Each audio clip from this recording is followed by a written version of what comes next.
Hi, good afternoon, everyone. This is Roland. Thank you for joining. Sorry, we had a few technological issues in the beginning, but we're good to go. So thanks all of you for being on the show today. Today we're going to talk about content is king and context is queen. That's really one of my topic near and dear to my heart. I've been in marketing and sales domain for over 20 years. Always seen that let's say commercial complexity is growing. I see salespeople struggling, and I see marketing to do their best to support the salespeople. And I think this is a great way today to have a look at it, see what's happening there in that domain, and how we may be able to support it to get some new successes going. So this is part of a series. Beginning of this year, we already had our marketing transformation webinar series. Where we covered a lot of topics around model marketing. We kicked off with a model marketing maturity session, then dove into details around personas, buying journeys, had a look at marketing and sales alignment, how to drive the effect of your campaigns, how to use events, etc. So really a good webinar series that got a lot of good attention and hopefully was valuable for you as an audience.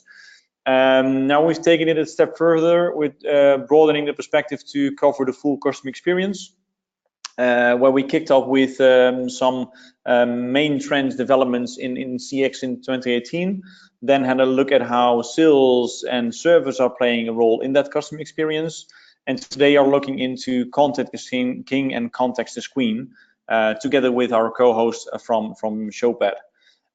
We had some other webinars coming up further on June around best practices in B2B and B2C, but are taking a different approach to that. So if you're interested to hear some best practices, please reach out to me or one of my colleagues at Engagement Factory directly so we can get you up to speed on the things that are happening there.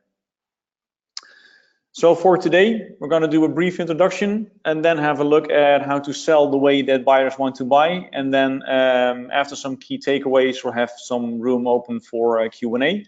So if you have any questions, don't hesitate to submit them in the question box.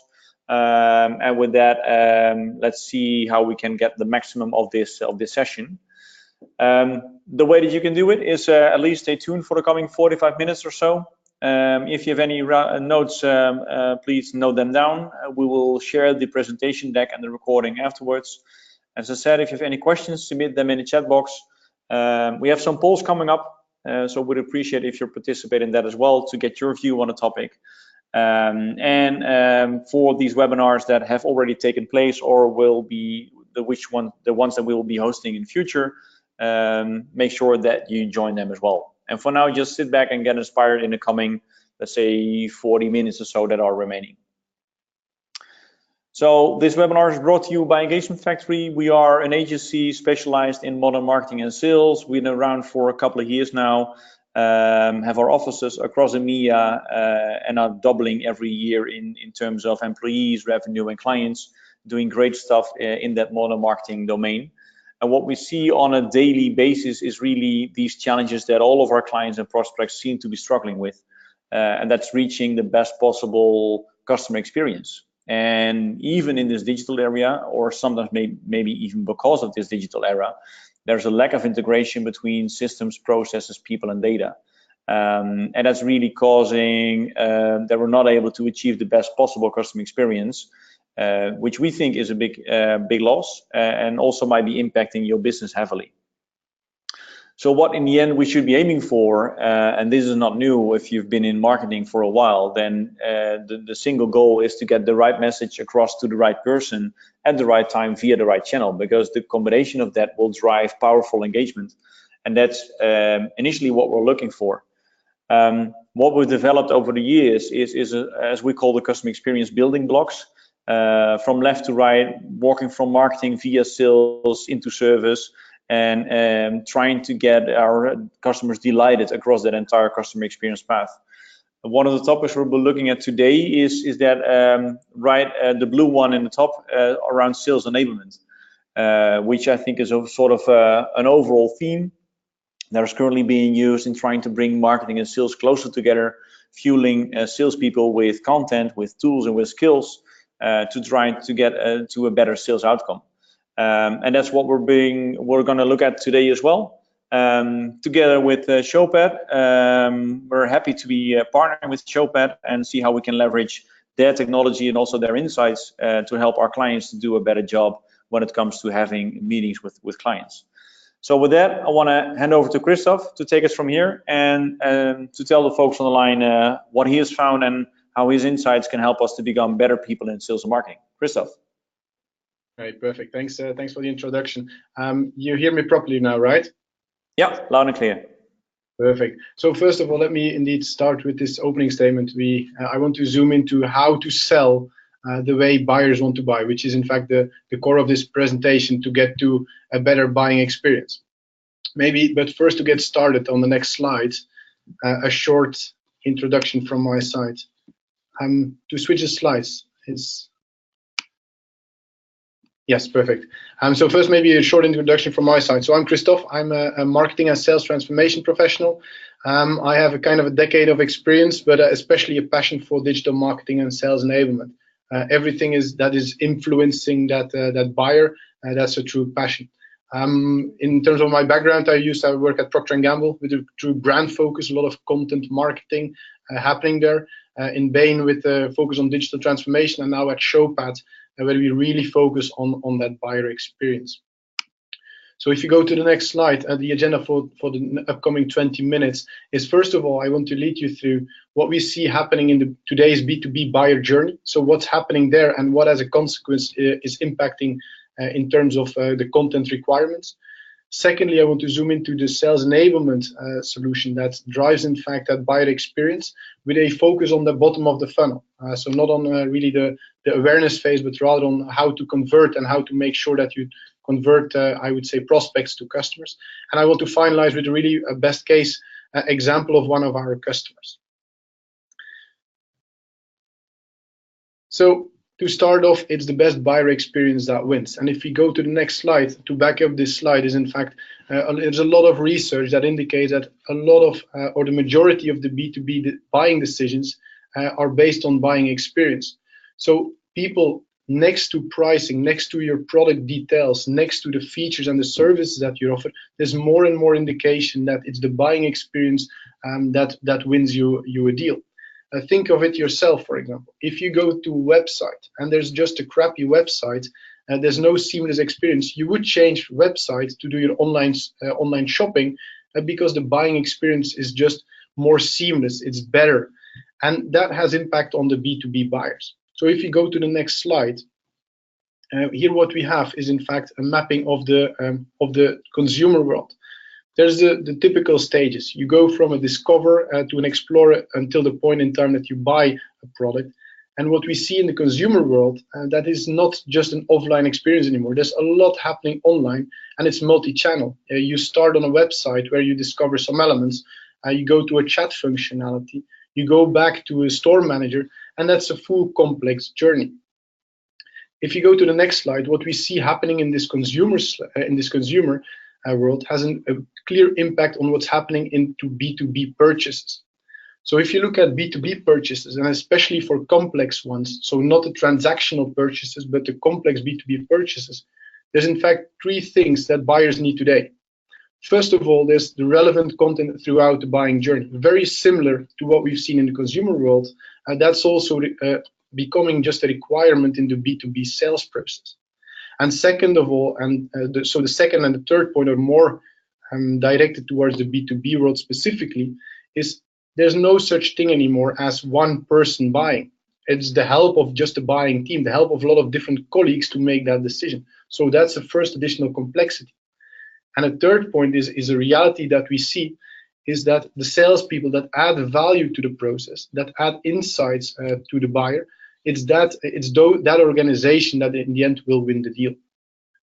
So if we go to the next slide to cover or go a bit more deep into these points, there's multiple research on this. So first of all, the majority of the business buyer conduct half of their research online. So there's still a lot happening online. So it's important again that you have all that content mapped throughout that customer journey to make sure that also that online first research, that discovery, that awareness phase is covered. Second point is in fact similar. Before they meet a sales rep of your company, they have already done the majority, 57% of the buying journey. And to the third point is that person is not just a single person anymore. There's really a buying team. But imagine it's a buying team. It's not just one person which is multiplied. No, it's 7 different people. So for example, think of there's a procurement manager, there's a marketing manager, there's a sales manager to be convinced. And all those buyers, all those people in that buying decision, they have a different requirement. Also, they need different messaging, different content, and put in a different context. So this is all adding to the complexity because that's just the reality of today's buyers. But on the next slide, we see that the salespeople are just not living up to it. So if you listen to those buyers, they say that the majority says, well, they say that our meetings are simply not valuable. So there's not added value in the meetings that I have. 85%, that means 15% of the buyers thinks that there's added value in the conversation that they have with your sales reps. And a big part of this, and this then comes again to the point of content, they think that 2 in 3 of the buyers think that the shared information by those salespeople is just not relevant. So this comes back to the point that from marketing, with the best interest, you create a lot of content. With the best interest in terms of you think about the buying journey, etc. But we feel or we see in the reality of the numbers that the buyers are not having the idea that the relevant content is shared. So there is a clear mismatch still today between sales and their buyers. And as a consequence, we assume that it's also the case between marketing and sales. So if you go to the next slide, there's one more element linking to B2B sales. At the end of the day, if you want to accelerate sales, the buying cycle is an important metric. But what we notice is that, and that's a research from Harvard Business Review, is that also the sales cycles are getting longer. And in fact, there's a lot to this document of HBR, but the main topic in that element is that it's not something human which is not working. But basically, a lot of the elements here is that it's not easy to sell. It's not easy to buy because of the content which is shared is not relevant. It's not the right content for the right people to make easy decisions. And if you just click on the next point, and then the solution is easy. Well, it's making buying easier. And the bottom line of this story is really about content should be the right content for that buyer. So the different buying needs at the different stages and should be the right content to enable those teams to make the buying decision. So if you go to the next slide, going back in fact to the original picture, and if you click once again, then we see that in fact that mapping that journey, it's not an easy thing. But that there's a lot of data that helps us understand this digital journey. So for example, a lot of companies already today have tracking on what pages on their website is being looked at, what is not being looked at, what articles are of interest, at what buying stages. So there's quite some data available. But if you click on to the next slide, what we see is of this data mapping, a lot is on the top of funnel. So it's all about that marketing automation. It's understanding the first phase of the conversion. It's understanding of a first visitor on your website, onto how this person gets into a lead, an MQL, a sales qualified lead. But the big question is the bottom of the funnel. So if you click once more, we see in fact that sales enablement, and that is, in fact, it's the phase that matters the most. It's the phase where you convert a prospect into a customer. So that is where the most important thing is happening. And if you look at the data that a typical company has of this piece of the funnel, it's really a black box. So sales enablement, why is it so important? It's to get an understanding of what content is now being used by your salespeople, what is not being used. What is, for example, the content that all of your salespeople use in successful selling? Having this understanding is a key element in sales enablement. It's about all of the analytics that sales enablement solutions offer that allow, again, marketing to be in much more control of the reality of what content is successful, what is not successful. So if you could click once again, here for me, that is the key message of this presentation is for marketers, you really need to unlock the black box. you really need to get an understanding. If you listen to your salespeople, what are they talking about? What is, for example, the 10% most successful salespeople talk about? Is it, what types of content is it? Maybe you'll see that, for example, the most successful salespeople talk more about the value of your solution, use the content that explains the value, or use, for example, video content. While, for example, the average of the company is using just content talking about pricing, talking about technical features, talking about product features, etc. So the key message for marketing here is, if you unlock that black box, well, then you get to the next step. And then you can start providing intelligent content to your salespeople. Because here's the very important statement of corporate visions that indicate that, in fact, 3 in 4 buyers, they choose that vendor that really adds value and insight. So again, back in fact to one of the first slides, with buyers not being engaged, buying thinking that they have a waste of time meeting salespeople, if you're able to step changes, if you're able as a salesperson to go to the next level and add value and insights, well, then you have a high likability that you can convert to a sell. So that is part of the buying journey. Really get an understanding not only of top of the funnel but also bottom of the funnel. Start understanding what is being used, what is making sense, and then the next step is to make sure that all your salespeople really actively use this content. Going to the next. So do you want to take the slide? Yeah, so we're interested to see what type of results we get on the questions. So one of the questions here is how many customer or prospect meetings do you or your sales reps have on average? So if you look at your team or yourself as a salesperson, how many meetings do you have? Allow you some time to fill in. Let's see what type of results that we're getting in.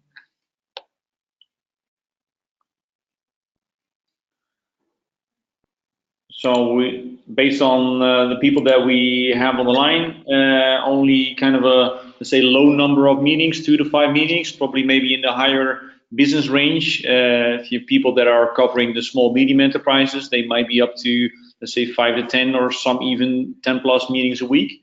Okay, so if we then have a look at one of the other questions that we created for you, is if you look at these meetings, how many of those require time to be prepared for?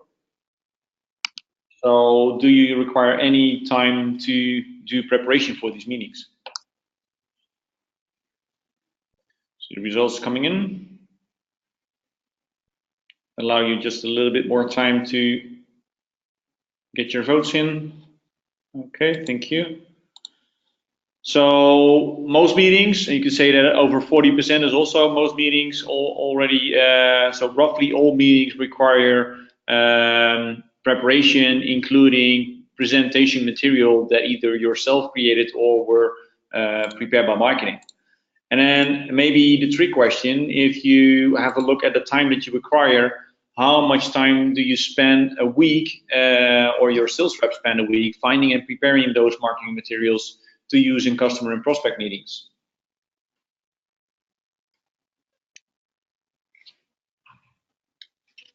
And that's usually where the stuff gets interesting. So we see that on average, salespeople are spending, let's say, 4 to 5 hours and more on preparing for those meetings, which I guess, Christophe, you have an opinion on as well. So do you have any, because you're sharing a lot of statistics, anything you would like to share on how much time people usually are spending on preparing for meetings? Yeah, absolutely. There's indeed, if you look at our customer base, and obviously if we go to a sales enablement solution, there's a business case to be made. And in a lot of these cases, we notice that people or salespeople spend up to 30 hours per month to just prepare for meetings, create own presentations, or simply already look, for example, for the up-to-date content. So imagine that you as a salesperson, instead of before that meeting, are looking for all the right content and creating a presentation, if you could already reflect on what you would be saying in that meeting, well, that would dramatically change I would say the way that you have that meeting. And If you look at the sales enablement solution, if you can just save all that time, if you can make sure that as a marketing team that you provide the right content in a structured way to your salespeople, and if they can use all their time to actually do active selling, well, then the dynamic of a sales team is completely changing. Yeah, maybe before we go on, Christophe, you already mentioned that one of your statistics. You said 65% spend as much time preparing for a sales call than the actual sales cycle lasts. Can you elaborate a bit on that one? Yeah, exactly. In fact, what that statement says is it's linking to the point that a sales cycle is typically taking much longer than initially expected. So 65% of those organizations think that they have a specific idea of a buying decision, but basically 65% of the expectation of the total buying cycle is already up until the time that they meet for the first time the salespeople. But then there's still a lot of time as of they meet that salesperson until the moment that they close. And there again, it comes all back to the point that a salesperson, if you're able to just share the right information at the right point in time, if you during a consideration phase can already provide some content that helps buying decisions, effectively take decisions by providing the right data, then you can reduce this significantly. But coming back to the point of those salespeople, if they need to think every time again for every single meeting on what content that their prospect needs, on what stage they are in, well, that's just a lot to ask from a salesperson. So there's a lot, a big responsibility for marketing to do that work, because that's exactly where they are good at, to understand these different stages of the buying journey and make sure that it's for a salesperson as easy as possible to understand, okay, this is what my customer needs at this point in time. So immediately just navigate to that right content, be able to share that relevant content. So it all comes down to enabling your salespeople to have the right content during his customer journey and enable him to just go to that content on the spot together with your customer. Okay, so I can imagine that you're able to share a bit more on that one. So shall we continue with the presentation? Yeah, that's perfect. So basically, this is what a sales enablement solution looks like. In fact, you have here three personas. On the one side, you have marketing with the best interest of creating content, the right content. Then you have a salesperson who needs to deliver that content to, on the right-hand side, that buyer that you need to convince. If you look at marketing, the first thing that you want to do is you want to get a bit more control on which content is being used. And you want to provide that content in easy-to-use navigation structures. Navigation structure you should think about, for example, if you have different buyer personas that you sell to, well, then that navigation structure should also resemble this. If you have different stages of the sales cycle, or for the salesperson, it should be easy to on the spot navigate to the different sales stages. If you look at it from a sales perspective, you want to make sure that that single platform is ready for discover the up-to-date content. For example, new product launch, have it immediately available, not needing to look for it, not needing to look for the latest version. You should be able to present that information and also share, for example, the relevant information with that buyer. And what you get back is these analytics. As a salesperson, you get a lot of insights on what, for example, is my buyer engaging with. So imagine that you share content. So then it's important to understand as a salesperson, what is the content that my buyer engages with? Is it, for example, the video about the value of my solution, or is it the pricing details? Having these insights as a salesperson makes a big difference on how you will follow up. And on the other side, if you look at the marketing side, there you get the overall statistics. So from all the content that you have in place, what is now being used, what is not being used? And maybe one customer example that we have here is, one of our customers is Fujifilm. And their marketing department, it's in the meantime 5 years ago, they didn't think that the video content was the right content. The market was not ready, they said. And for the few videos that they had on, for example, their sales enablement platform, they noticed that 80% of the time spent by salespeople and by the buyers, they were engaging with video content. So these insights, this data-driven insight, made them realize and allocate the right resources to completely change the priorities they started investing heavily into video content and just not anymore, for example, in that 50% of content which was not working, which was, for example, brochures or lengthy technical documents. So these insights, these analytics, or the step change for an organization, while in fact a lot of companies today struggle at the starting point, which is making sure that the content flows from marketing to sales. Maybe if you go to the next slide, there's that one customer example that we have in place, and that is for one of our customers in the medical device spaces. And what they've done on their sales enablement solution is the first thing that is important for a salesperson was to understand who they are talking to. And because the conversation would be very different if they want to message towards a laboratory manager than, for example, towards a production manager. So their salespeople, they talk to both. So if they were in front of the people, the first choice that they need to make is to understand who am I talking to. By simply clicking on one of both, we go to the next screen, and then you would come to, for example, the environment that is relevant for that person. So if you would talk to a laboratory manager, well, you would talk about a laboratory environment, and they would recognize this environment. There would be the laboratory, there would be the place where they prepare some elements, there would be the place where they preserve some elements, and there's different solutions to talk about. On the other side, if you talk to a production manager, that's not a relevant environment. That's not a relevant message. He simply does not care, while he might be looking for the same solution. So if you look at the top of the story, there you're in that environment which is of interest of a laboratory manager. And this buying journey, by the way, this journey is designed by marketing. So this is just a few visuals, and it's in fact a kind of a conversation structure that is designed by marketing and that a salesperson can deliver while he is having that conversation. So imagine that you're a salesperson, you click on laboratory manager, you're in that environment. So you're in the environment of the laboratory manager, and then you start discussing about, okay, what is it that you want to talk about? Is it about the solutions that we have for room A, room B, room C? And based on the interest of, for example, the laboratory manager, you zoom into the next one. So if you go to the next screen, if you, for example, click on one of these elements, then you go into the actual content. Again, the content which is prepared by marketing, but in a conversation structure that allows a salesperson during his conversation to easily navigate to it. So I'm a salesperson, I just have a conversation with a customer rather than just my presentation. I listen to what he's looking for, and at the lowest level, at the right-hand side from the screen, I see all the content with the brochures, the videos, etc., to have or to cover exactly this conversation about the solution that that person is looking for. So this, in fact, shows that again, it's marketing who is in control of mapping the buyer journey. It's marketing who is in control of creating the right content to enable a salesperson to have that conversation. And for them, it really makes a difference because if you look at, for example, this laboratory manager, one of the initial challenges that they had in the medical device sector is that the time that they could talk to these people, or sometimes from the one surgery room to the next one, so their time slot was very limited.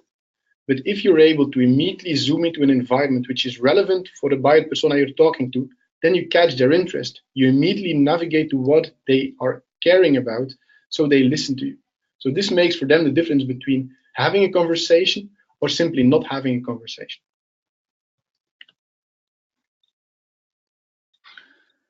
Thank you. So, Christophe, you say that what you're up to is everything for building a better buyer experience. So, with having said that, let's open up for questions. And one that already pops my mind is, if I would have a look at improving buyer experience, which seems to be, let's say, the holy grail currently, what is a very easy way to start doing that? What's my first step to get going with this? Mm-hmm. Maybe before we go into that question is to also understand why we focus on buyer experience, because at the end of the day, it's not a goal in itself. So buyer experience is allowing, if you have a better buying experience, well, the data proves that you get to a sell, that 53% of the buyers buy based on the buyer experience. So this is just an important remark. It's not a goal in itself, but it's a means to accelerate your revenue in a company. To your question, so your question is how you can easily start monitoring this? Yeah. Mm-hmm. Well, there's different ways to be more relevant. For example, think of your website, where in fact you would have just a button on the bottom of your screens which asks, is this page relevant or is it not? So this is just an easy way to make sure that you get more relevant content to your buyers and to start understanding what they are looking for. On the other side, if you look at salespeople, well, an easy way to start step changing this process is to look into a digital solution, because it's not, sometimes a company comes to us and they say, well, we have dinosaur salespeople. They're doing this for 50 years and they're not ready to go to digital or not desiring to go to digital.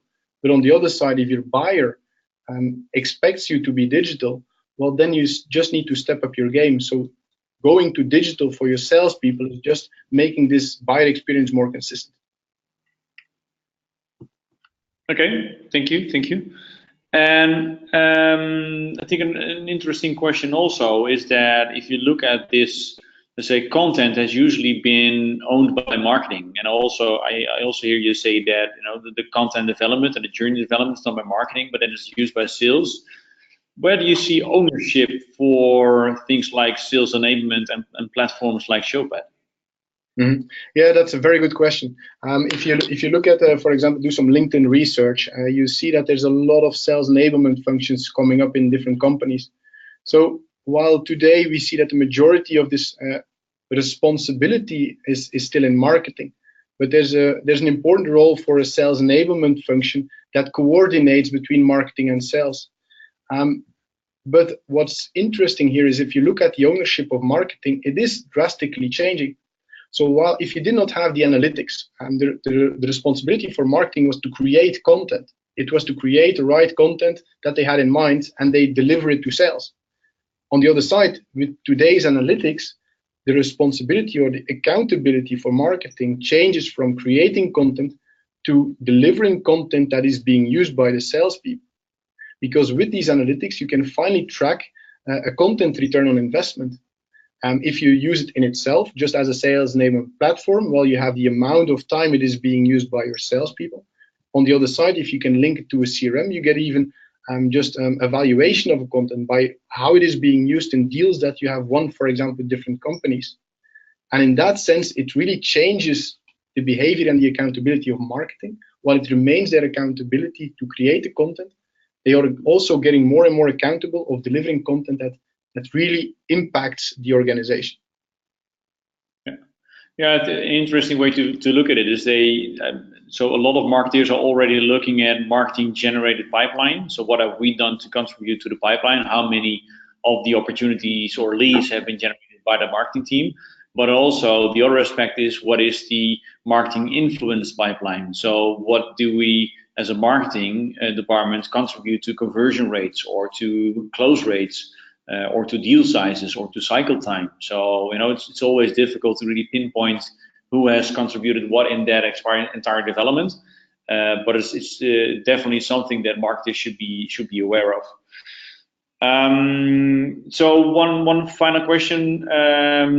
You've shown the example of a customer of yours, which is I can imagine that it can add a lot of value if you want to be more effective and efficient as a sales rep. At the same point, it's very simple in its setup. Where do you see, let's say, the more advanced guided buying solutions heading to? So what's up next? What type of developments? Mm-hmm. Well, if you look at the sales enablement space, it's drastically changing. So I like what you say. In fact, the purpose of the sales enablement solution is simplicity, because it's only if it's super simple to use that a salesperson will actually use it. On the other side, there's a lot of sophistication in it. Look at the buyer personas. Look at, for example, how you navigate through the stages. But for example, what is now also happening is, for example, one of our customers is Jacobsdouw Egbert. They think about augmented reality. So what they, for example, done now within the Showpad environment is they can upload their machines in 3D. And part of their buying conversation or sales conversation is putting their coffee machine in augmented reality in the bar that they are selling to. And then they can discuss the sizes in more detail. They can discuss the colors, the grains, and it makes it completely a different experience.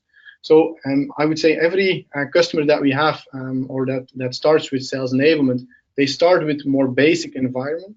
but gradually see, okay, what are the capabilities, what's the possibilities of bringing this to the next level. I would say augmented reality is one, and second one is artificial intelligence. So we become smarter and smarter about understanding who we talk to, and also to, for example, content recommendations.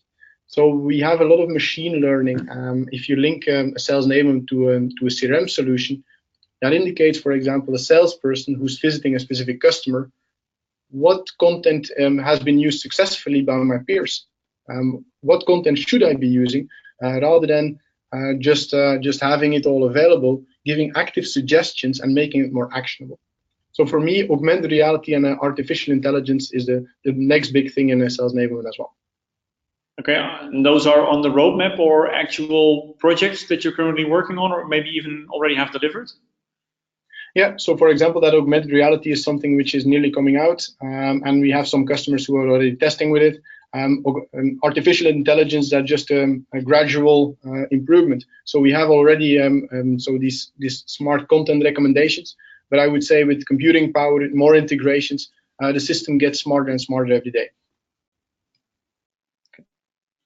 So yeah, I think a great comment at the end, because I think everyone should be really watching this sales enablement domain as a crossroads of sales and marketing really closely, because a lot of fun things are happening there, both from a marketing and from a sales perspective, and in the end benefiting the customer. That's indeed what we're doing for.